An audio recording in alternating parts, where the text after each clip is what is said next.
નમસ્કાર, સમાચારો સાથે હું છું જયેશ। મહત્વપૂર્ણ સમાચારોને લઈને વાત કરીશું સુરત।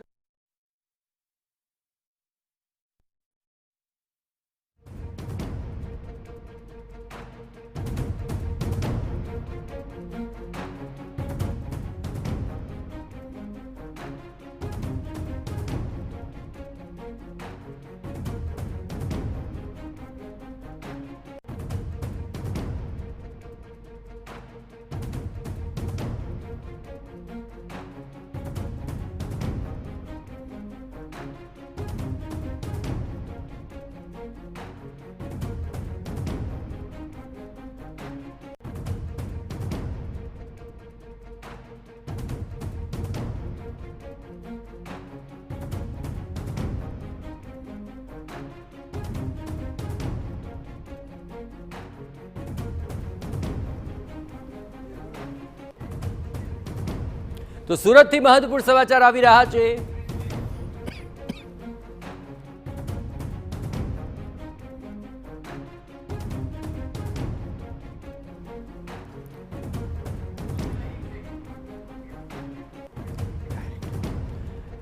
તો આજ મામલે વધુ વિગતે વાત કરવા માટે જોડાઈ રહ્યા છે ટીવી9 સંવાદદાતા મેહુલ। રાજકારણને લઈને મોટા સમાચાર આવી રહ્યા છે, શું છે વધુ વિગતો?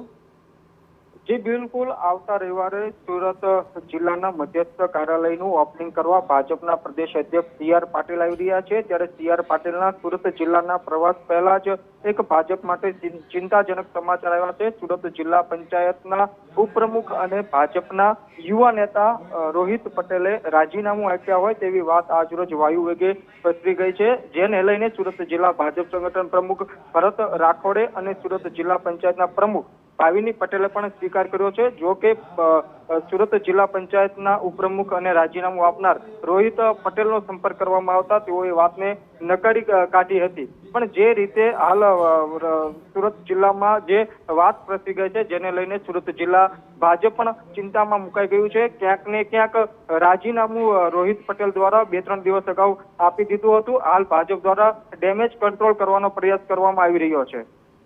જી બિલકુલ, આભાર મેહુલ। તમામ ગતિવિધિઓ પર આપ નજર રાખતા રહેજો। તો હવે ડેમેજ કંટ્રોલની વાત સામે આવી રહી છે, પરંતુ જોવાનું રહેશે કે જિલ્લા પંચાયતના ઉપપ્રમુખ પદેથી રોહિત પટેલે રાજીનામું આપ્યાની ચર્ચા, બે તરફ રોહિત પટેલના રાજીનામાની ચર્ચાને લઈને હાલ તો વાત ખુદ નકારી રહ્યા છે, પણ પ્રમુખ ભાવિની પટેલે રોહિત પટેલના રાજીનામાની વાત સ્વીકારી લીધી છે। હવે કોણ સાચું કોણ ખોટું તેને લઈને આ રાજકારણ અત્યારે ગરમાઈ રહ્યું છે।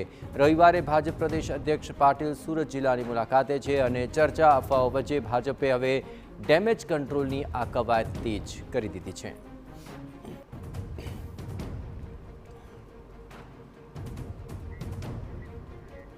તો રાજીનામાની ચર્ચા છે એ તબક્કે અસમંજસ છે કે શું રોહિત પટેલે રાજીનામું આપ્યું છે ખરું?